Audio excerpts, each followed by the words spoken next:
Hello students, आप सब कैसे हो। आज मैं आपके साथ डिस्कस करने जा रही हूँ मास्टर बजट। जैसा कि आप सभी को पता है कि हमारा दूसरी क्लासिफिकेशन की होती है on the basis of function.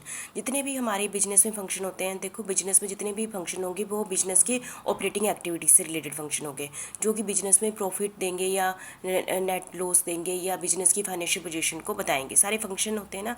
तो हम जो मास्टर बजट होता है, बिजनेस में जितने भी फंक्शन हुए हैं उन सब के बजट को जब हम कंबाइन कर देते हैं तो वो क्या बन जाता है, मास्टर बजट बन जाता है। जैसे कि आप सभी को पता है कि हम प्रॉफिट एंड लॉस अकाउंट बनाते थे ना। जैसे कि हम सेल में से माइनस क्या करते थे, कॉस्ट ऑफ गुड्स प्रोड्यूस्ड, फिर ग्रोस प्रॉफिट आ जाता था। ग्रोस प्रॉफिट में हम एडमिनिस्ट्रेशन और ऑफिस एक्सपेंसेस माइनस करते थे, फिर नेट प्रॉफिट आ जाता था, है ना। फिर उसके बाद क्या बनाते थे, बैलेंस शीट बनाते थे।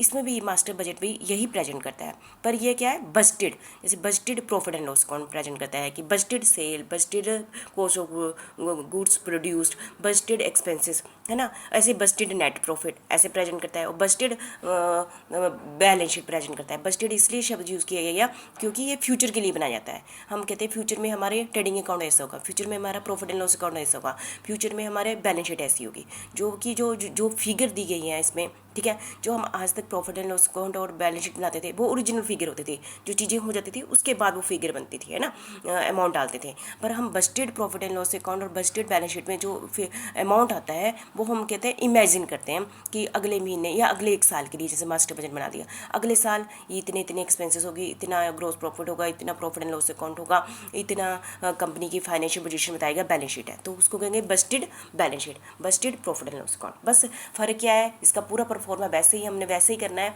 जैसे कि हम profit and loss account item वैसे ही। हाँ, प्रेजेंटेशन का ढंग अलग हो सकता है, पर जो हम original profit and loss balance sheet बनाते थे उसमें हम ओरिजिनल डाटा लेते थे। इसमें क्या है, हमने फ्यूचर को, क्योंकि बजट हमेशा फ्यूचर के लिए बनाया जाता है, फ्यूचर में हमारी सेल इतनी होगी, फ्यूचर में हमारी परचेज इतनी होगी, फ्यूचर में हमारा ओपनिंग स्टॉक इतना होगा, फ्यूचर में हमारा क्लोजिंग स्टॉक इतना होगा, फ्यूचर में कॉस्ट ऑफ गुड्स प्रोड्यूस इतनी होगी, प्रोड्यूस या परचेज ऐसे होगी, और फ्यूचर में हमारा ग्रोस प्रॉफिट ऐसे होगा। मतलब फ्यूचर के लिए हम फिगर लेते हैं। फ्यूचर में हमारा रेंट इतना होगा, हमारे अदर एक्सपेंसेस इतने होंगे, इसलिए इसको हम क्या कहते हैं, ये ओवरऑल देखो, यदि हम budgeted profit and loss account बनाते हैं, बजटेड बैलेंस शीट बनाते हैं, यदि आप ऐसे इमेजिन करो ना, तो ये क्या करता है, ओवरऑल पिक्चर प्रेजेंट कर रहा है ना। इसलिए इसका, क्योंकि इसमें सारे बजट ही आ गए, जैसे सेल बजट भी आ गया, बाय सेल, जैसे हम सेल करते हैं ना, सेल बजट, परचेज बजट भी आ गया, सेलिंग है, सारे एक्सपेंसेस के बजट भी आ गए। बजट मतलब फ्यूचर के लिए हम क्या सोचा हुआ है, और बैलेंस शीट में भी सारी जो भी एक्सपेंसेस जहाँ जहाँ पर हमने करने हैं, चाहे फर्नीचर पे करने हैं, वो भी सारे बजट में आ गया। तो ये एक टाइप से क्या प्रेजेंट करता है,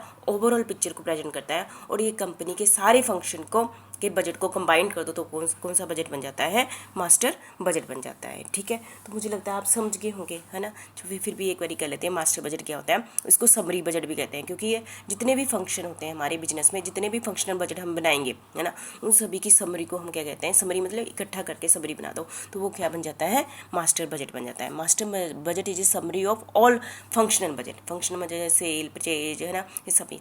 जैसे कि इसकी डेफिनेशन दी है विलियम एच हार ने, a summary of the budget schedule in capsule. Capsule है ना, कैप्सूल में सब कुछ चीज़ें आते हैं, from made for the purpose of presenting in one report. जैसे एक रिपोर्ट बना दी ना, highlights of the budget forecast, जिसके बेस पर हम फ्यूचर की ये करती है, फोरकास्टिंग करते हैं। The institute of management accountant London ने the summary budget incorporating its component functional budget and which is finally approved, adopted and employed.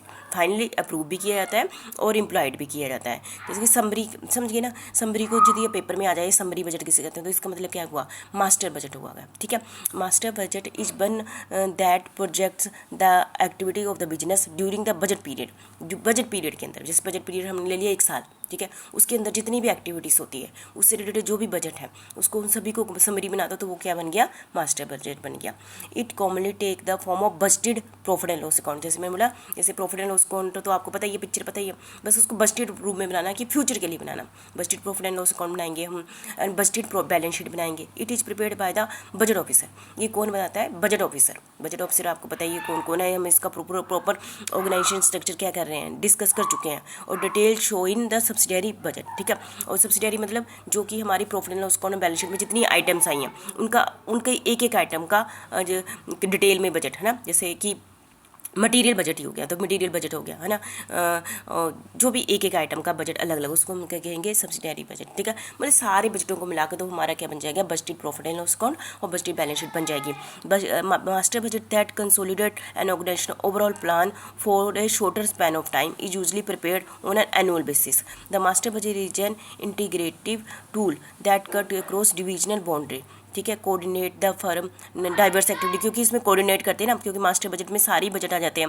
Master budget take the macro view, macro मतलब micro नहीं है, macro, क्योंकि पूरी overall picture को present करते हैं, इसलिए इसको कौन सा व्यू कहा गया है, macro view of the business enterprise and coordinate से विद प्रोडक्शन, है ना। जैसे आप ट्रेडिंग अकाउंट को माइंड में रख लो, रॉ मटेरियल, मैन पावर, जैसे मैन्युफैक्चरिंग अकाउंट रख लो, तो मशीनरी एंड अदर सोर्स, ये सभी को प्रेजेंट करता है कौन सा, मास्टर बजट प्रेजेंट करता है। जैसे कि आप देख रहे हैं मास्टर बजट के को कैसे शो करते हैं, नॉन मैन्युफैक्चरिंग, जो मैन्युफैक्चर नहीं करता, जैसे सेल बजट, क्योंकि हमारा स्टार्टिंग पॉइंट क्या है, सेल। जैसे हम ट्रेडिंग अकाउंट में भी बनाते हैं, वहाँ पे बाई सेल लिखते हैं ना, हमारा स्टार्टिंग पॉइंट ही क्या आता है, सेल बजट, ठीक है। फिर परचेज, कितना परचेज करना है, फिर हम cost of goods sold budget बनाते हैं, ऑपरेटिंग बजट मतलब जितने भी फंक्शन हुए उनके बजट बनाते हैं, और बजटेड फिर सभी की स्टेटमेंट ऑफ इनकम, जैसे profit and loss account, capital budget, cash budget, budgeted balance sheet, budgeted statement of change in financial position.